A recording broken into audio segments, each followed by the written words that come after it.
Hello friends, आज की कहानी है अब अपमान सहन नहीं होता। गीता। माँ जी, कितनी बार कहा है आपसे, ये रानी विक्टोरिया की तरह साड़ी ज़मीन पर लहराते हुए मत चला करो। अब आपके पति नहीं हैं जो नई नई साड़ियाँ रोज़ लाकर देंगे आपको। इतनी गंदी हो जाती है, कितना साबुन खर्च होता है इसे धुलने में, आपको अंदाज़ा भी है? कौन सा कमा के लाना पड़ रहा है, रोज़ दिमाग खराब हो जाता है आपका ये फुहड़पन देखकर। जाहिल गवार हैं आप। राजवंती जी, बहू, ये आदत सालों पुरानी है, इसे मरने की उम्र में क्या ही जाएगा। इनको बहुत अच्छा लगता था मेरा इस तरह साड़ी लहरा के चलना। कहते थे बिल्कुल महारानी लगती है। साफ तो मैं ही न करती हूँ बहू, साबुन के पैसे इतने तो मैं दे ही देती हूँ हर महीने। गीता। हाँ हाँ, कह तो ऐसे रही हैं जैसे लाखों रुपए हर महीने देती हैं हमें। 3,500 रुपये है। मैं आपकी दवाई, चंपरास, कपड़े, आपके खाने पीने का खर्च, देखें कि साबुन और आपके शौक श्रृंगार। बोल तो ऐसे रही हैं जाने कितना एहसान कह रही हैं हम पर। अब मेरे पास बहस का टाइम नहीं है। जाइए, आज कालिया नहीं आएगी बर्तन साफ करने।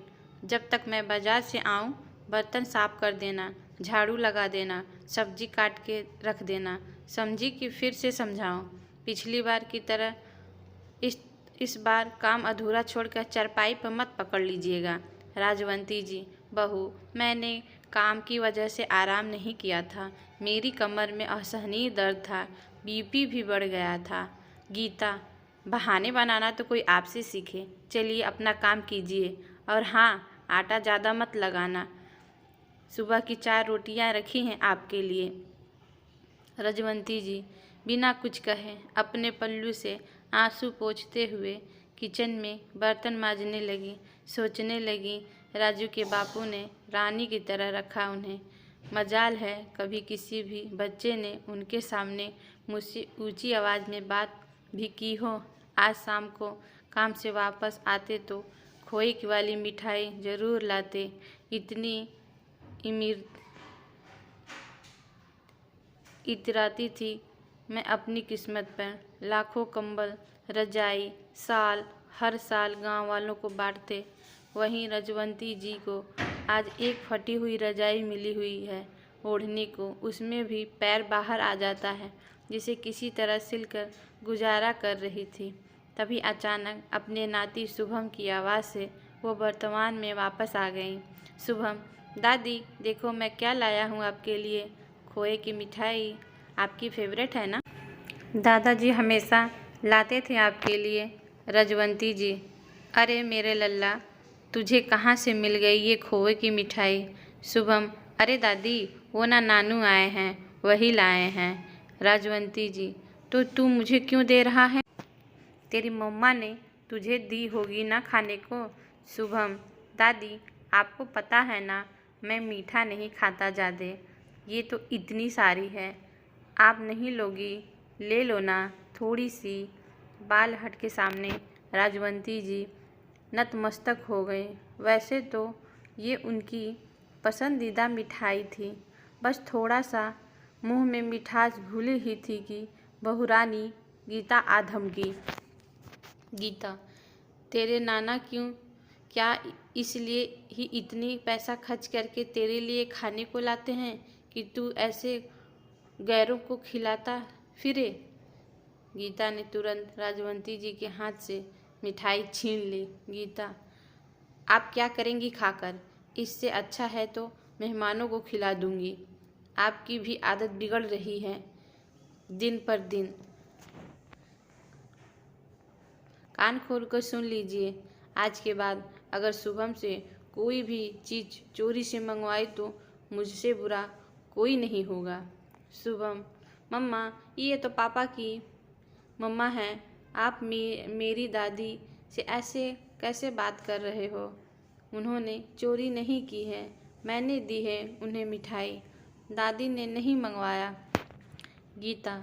ज़्यादा आया दादी दादी करने वाला, ज़्यादा जबान चलने लगी है तेरी बुड्ढों के साथ रहकर। जा अपना होमवर्क कर। राजवंती जी पल्लू से आंसू पोंछते हुए अपनी टूटी हुई चारपाई पर आकर बैठ जाती हैं। पति की तस्वीर से घंटों बातें करती रहीं। बोली, राजू के बापू, अब तिरस्कार सहन नहीं होता। पूरा जीवन बच्चों की परवरिश में गुजार दिया हमने, उसका ये सिला मिला है हमें। पर अब नहीं, अब तिरस्कार सहन नहीं होता। मन में कुछ प्रण ली रजवंती जी सो गई। अगली सुबह होते ही गीता चिल्लाई, माँ जी, ये क्या, आपने आज झाड़ू भी नहीं लगाया, न चाय बनाई, न नाश्ता। कितना समय हो गया है, क्या हो गया है आपको? राजवंती जी, मुझे कुछ नहीं हुआ है। मैं सास हूँ और ये घर मेरा है और मेरे पति का है। यह एहसास हो गया है मुझे। तुम लोग इस घर से जा सकते हो। अगर आज ही ये घर खाली नहीं किया तो कल पुलिस को बुलाऊंगी।